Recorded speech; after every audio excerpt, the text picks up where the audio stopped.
I think if people can maybe learn something from my experiences, if there's something I said that you found interesting, I'll talk a lot more about this.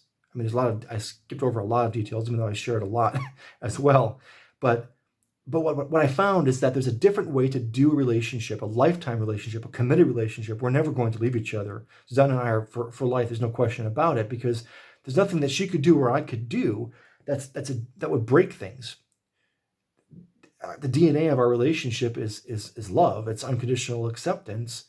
And we don't take anything as disrespect. We take it as we love each other. And if that's who you are and that's what you need, that's you. And I love you. And it's the most wonderful, loving relationship. And also those feelings we had in the very beginning, that excitement, the NRE, the new energy, the new relationship energy, that didn't go away. We're talking about 5 years later. There's this real passion and fun between the two of us as lovers, as you know, there's just this chemistry, this feeling that people want to hold on to.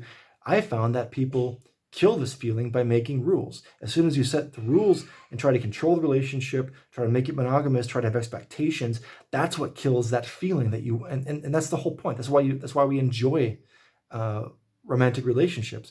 We don't have to experience that as a temporary state. It can be an ongoing state, I think, for life.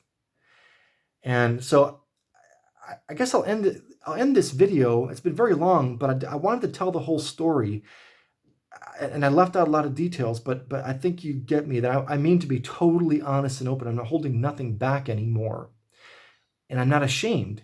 I've forgiven myself for the lying and the deceit, and I've corrected the errors. The error was dishonesty. The error was selfishness. It was dishonesty.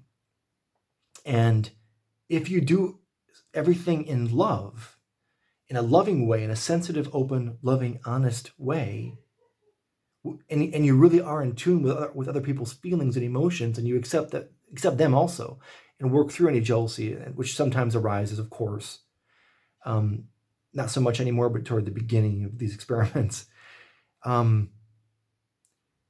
you've corrected the error. So you can't judge someone who's non-monogamous or polyamorous because they're being honest and they're being loving to everyone, and everyone is consenting, right? So I think the judgment, the error would be, and I don't believe in judging anyone, but the error would be lying. The error is always to lie, to withhold your truth, and that's what really breaks everything and hurts and ends relationships, because there's nothing left. There's no trust. So if you're in a relationship and any of this is urgently resonating with you, you'll know it. I don't need to explain to you how badly you need this information or not. You have to have these conversations. You have to somehow find a way to not go down the path of lying. If you do that, it's going to be discovered, and it's going to be broken, and probably irreparably. If you're not in a relationship, I would strongly suggest thinking through, searching your heart as to whether you truly are monogamous. And even if you are, you have to create a situation where you allow the other person to not be, and and never agree that, you can say to your partner, as Susanna does to me, I don't need someone else right now. I probably don't ever, I don't know, but thank you for giving me the space that if I do, then I can experience that and I can be honest about it. Because now you know that there's nothing but honesty in your relationship, right? Because you've given space for honesty. If you set a limit on what's possible, set a rule, set a limit on honesty, you've just eliminated the possibility of having honesty in your marriage or relationship. You're going to be lied to about how your partner feels, about what they've done. And that's how it gets broken. So even if you say, well, I'm monogamous and I want someone else who's monogamous, that's fine. But there has to be a genuine rule that there are no rules. If you naturally are that way, and you naturally fit, and either of you need anyone else, fine, that's what's going to happen. But it can't be forced and imposed upon a person, or else you're going to cause resentment.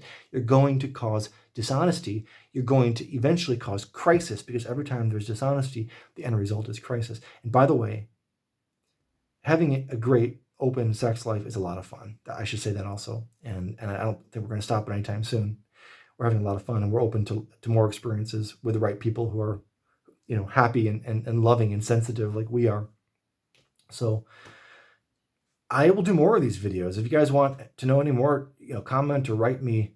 I'll write about this stuff. I think people need to talk more openly about sex, because if we don't, then we have the narrative being told by the mainstream movies, and that's just causing all this suffering in the world and all this crisis. So anyways, let's put an end to this, and let's awaken from that nightmare of how to do relationships.